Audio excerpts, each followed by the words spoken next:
Sir speed का कोई जुगाड़ बताइए। 4 से 5 क्वेश्चन रह जाते हैं मेरे भाई। स्पीड का एक ही मूल मंत्र है, ठीक है। आप लोगों का हमेशा क्वेश्चन रहता है ना, तो मैं आपको एक छोटा सा बात बताता हूँ कि मैंने अपनी रफ्तार को कैसे बढ़ाया था, ठीक है। ये जो स्पीड है ना, ये स्पीड कैसे बढ़ाएं, इस पॉइंट पर मैं आप लोगों को 2-3 बातें बताता हूँ, बड़े ध्यान से समझिएगा, ठीक है। एक होता है मेरे भाई यहाँ पर कंसेप्ट, समझना मेरी बात को, कि एक आपको हो जाता है कि आपको किसी चीज़ का नॉलेज है, और दूसरा होता है प्रैक्टिस, ठीक है। दूसरा क्या होता है आपका? प्रैक्टिस होता है, ठीक। अब मेरे भाई ये जो है ना, स्पीड कैसे बढ़ाएं, ये नॉलेज से कभी नहीं बढ़ता, कभी नहीं बढ़ता। और ये जो स्पीड है ना, ये डायरेक्टली प्रोपोर्शनल है पेपर में आपके अटेम्प्ट के। आपका स्पीड जितना होगा पेपर में उतना ही अटेम्प्ट करके आओगे। स्पीड कम रहेगा, पेपर में अटेम्प्ट कम हो जाएंगे। ये स्पीड कभी भी नॉलेज पर नहीं डिपेंड करता है, किस पर करता है? प्रैक्टिस पे। 2 लोगों की कहानी बताता हूं मैं।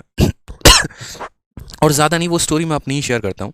मैं भी था लाइब्रेरी में, और मेरे साथ का बंदा एक अरविंद भी करके था, ठीक है। मैथ्स में नॉलेज के मैटर में मुझे बहुत ज़्यादा नॉलेज थी। मैं सवालों को बहुत शॉर्ट में करना जानता था। मेरे पास बहुत बेहतरीन बेहतरीन अप्रोच थे। अरविंद के अप्रोच काफ़ी बेसिक थे, ठीक है।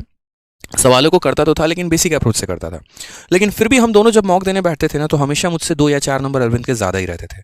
और उस दिन मैंने लाइब्रेरी में एक बात अरविंद को बोल भी दी थी कि भाई देख, सिलेक्शन मुझे पता है हम दोनों लेने वाले हैं, लेकिन लिखित रूप में मुझसे ले लो कि जिस दिन रिजल्ट आएगा ना, उस दिन तुम्हारा मेरे से मैथ्स में 2 नंबर ज़्यादा रहेगा, लिख लो। 2 नंबर 4 नंबर जो भी रहे, ज़्यादा रहे। कारण हम बताते हैं। कारण यहाँ पर यह था कि मेरे पास नॉलेज की कमी नहीं थी, लेकिन मैं प्रैक्टिस बहुत कम करता था। मैं मेंस के 3 मॉक लगाऊंगा ना, तो अरविंद ऐसा खतरनाक बंदा था कि वो मेंस के 5 मॉक लगाएगा। यानी उसके पास थोड़ा सा कम नॉलेज था, लेकिन उसके पास प्रैक्टिस बहुत खतरनाक थी। इतने क्वेश्चंस पे क्वेश्चंस लगाए जा रहे हैं ना, तो इसकी कैलकुलेशन ऑटोमेटिक फास्ट हो गई। अब जो बंदा यार 4 अंकों को 4 अंकों के साथ भिड़ाएगा, 3 अंकों को 3 अंकों के साथ भिड़ाएगा, तो मेरे भाई उसका तो जाहिर सी बात है कैलकुलेशन अच्छा होगा।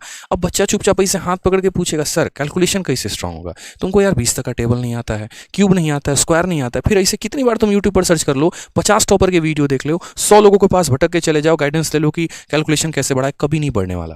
एक ही तरीका से बढ़ेगा, और वो तुम्हारा प्रैक्टिस होगा। मेरे भाई जब तक तुम 39 को 37 से मल्टीप्लाई नहीं करोगे, तो कहां से तुम्हारा स्पीड बढ़ेगा बताना? पता तो होना चाहिए ना कि मल्टीप्लाई करने पे क्या है। अब बेसिक अप्रोच लगाओगे तो जीवन भी वही सही होगा ना, बेसिक सा।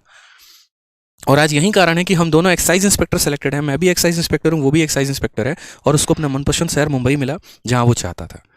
तो डिपेंड करता है भाई, समझो इस बात को लेकर। तो स्पीड बढ़ाने का एक ही मूल मंत्र है, और वो मेरे भाई सिर्फ और सिर्फ प्रैक्टिस है। जितने सवाल लगा सकते हो उतने लगाओ, जितने प्रीवियस ईयर के क्वेश्चन सॉल्व कर सकते हो उतने प्रीवियस ईयर के क्वेश्चन सॉल्व करो।